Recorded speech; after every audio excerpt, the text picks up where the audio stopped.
They rejected you. Good. You've been handed the most valuable gift disguised as your worst nightmare. While you're sitting there replaying every conversation, analyzing every text they didn't send back, convinced you're unworthy, they're about to discover what they lost. But first, you need to stop bleeding all over people who didn't cut you. If this feels like I'm reading your mind, hit that subscribe button and let me know in the comments what you struggle to let go of the most. I read every single comment, and your story might be exactly what someone else needs to hear today. Here's what rejection really is. It's information. Cold, brutal, necessary information. It's the universe saying, this person cannot hold the weight of your worth. And instead of hearing that message, you're asking yourself what's wrong with you. You're replaying conversations, wondering if you said too much, loved too hard, needed too deeply. Stop. Listen to me carefully. The rejection wasn't about your inadequacy. It was about their incapacity, their inability to recognize quality, their fear of depth, their comfort with mediocrity. You were rejected because you threatened their small world with your big love. You were rejected because you asked them to grow and they chose to shrink. You were rejected because you offered them transformation and they preferred stagnation. Alfred Adler taught us that our deepest wounds often become our greatest strengths, but only if we stop letting them define our reality. You weren't rejected because you're too much. You were rejected because they're not enough. The person who rejected you made a choice. They chose familiar over extraordinary. They chose comfortable over committed. They chose their fears over your love. You see, when someone rejects genuine love, genuine connection, genuine vulnerability, they're telling you everything about their limitations and nothing about your value. They're showing you they're not ready for what you offer. They're demonstrating they can't recognize gold when it's placed in their hands. They rejected your authenticity because they live in pretense. They rejected your consistency because they thrive in chaos. They rejected your stability because they're addicted to drama. This is not your failure. This is their confession. And now you want them to chase you. Here's the secret. They already are. In their quiet moments, in their empty spaces, in the arms of people who feel like shadows compared to what you brought to their life. The chase has already begun. You just can't see it yet because you're too busy chasing them. Every person they meet gets compared to you. Every laugh feels hollow compared to the joy you brought. Every conversation feels surface level compared to the depths you explored together. They rejected you, but they can't forget you. They dismissed you, but they can't replace you. Here's the brutal truth. The moment you stop running towards someone who's running away from you, they feel the shift. Not immediately, but inevitably. When you withdraw the energy they took for granted, when you stop being available for their convenience, when you choose your own peace over their chaos, that's when the dynamic changes. They got comfortable with your pursuit.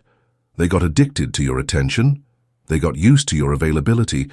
They thought you were a given, not a gift. But this isn't about manipulation. This isn't about playing games or withholding love to get attention. This is about something far more powerful, choosing yourself with the same intensity you chose them. This is about valuing your presence the way you valued theirs. This is about protecting your energy the way you protected theirs. John Bowlby's attachment theory shows us that people chase what feels scarce, what feels valuable, what feels like it might slip away. When you were constantly available, constantly hoping, constantly waiting, you became predictable, safe, boring. Not because you are boring, but because they knew you'd always be there no matter how they treated you. You became their emotional safety net while they treated you like their backup plan. You became their constant while they remained your variable. You became their certainty while they kept you uncertain. The person who rejected you made a calculation. They decided they could have your attention without giving their commitment. They could have your energy without offering their presence. They could have your love without reciprocating your respect. They could have your loyalty without earning your trust. They were wrong. They thought you were desperate, not devoted. They thought you were needy, not loving. They thought you were weak, not patient. They thought you were settling, not choosing. And now you're going to show them how wrong they were, not through revenge or manipulation, but through the most radical act possible, living beautifully without them, thriving magnificently in their absence, becoming extraordinary in the space they left empty. Stop checking their social media. Stop analyzing their stories for hidden messages. Stop being available when they reach out with their lazy hey texts at midnight when they're lonely. Stop giving them the comfort of your presence while they give you the violence of their absence. Stop letting them rent space in your head when they evicted you from their heart. Stop giving them access to your peace when they chose to create chaos in your life. Stop watering a dead relationship, hoping it will bloom again. Carl Rogers taught us about unconditional positive regard, but he meant for yourself first. You can't pour love into people who leak. You can't heal people who don't want to be whole. You can't choose people who refuse to choose you. You can't save people who are comfortable drowning. The version of you that got rejected was the version that begged for crumbs when you deserved the whole feast. The version that accepted inconsistency when you needed stability. The version that tolerated disrespect because you were afraid of being alone. The version that apologized for your needs instead of honoring them. That version of you is dying. Good. Let it die. And that's exactly why they're going to chase you. When they see you moving through your life with purpose instead of pain, when they see you laughing without needing their permission, when they see you building something beautiful in the space where they used to create chaos, that's when they'll remember what they lost. When they see you choosing yourself with the same energy you used to choose them, when they see you investing in your dreams instead of their drama, when they see you glowing from self-love instead of dimming from their neglect, that's when the panic sets in. But here's what I need you to understand. By the time they realize what they had, you'll realize what you deserve. By the time they're ready to choose you, you'll have already chosen yourself. By the time they want to chase you, you'll be too busy running toward your own life to look back. The rejection that broke you is about to remake you. The dismissal that devastated you is about to liberate you. The abandonment that destroyed you is about to reconstruct you. Nathaniel Branden wrote about self-esteem as the foundation of all healthy relationships. You can't build lasting love on the shaky ground of your own insecurity. The rejection forced you to rebuild that foundation.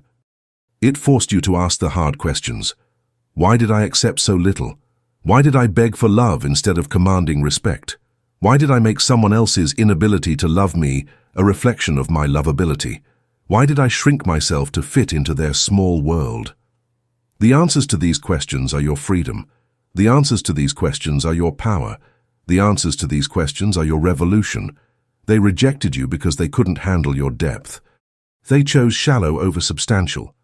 They preferred surface level over soul deep. They rejected you because they were intimidated by your capacity to love. They rejected you because your authenticity exposed their facade.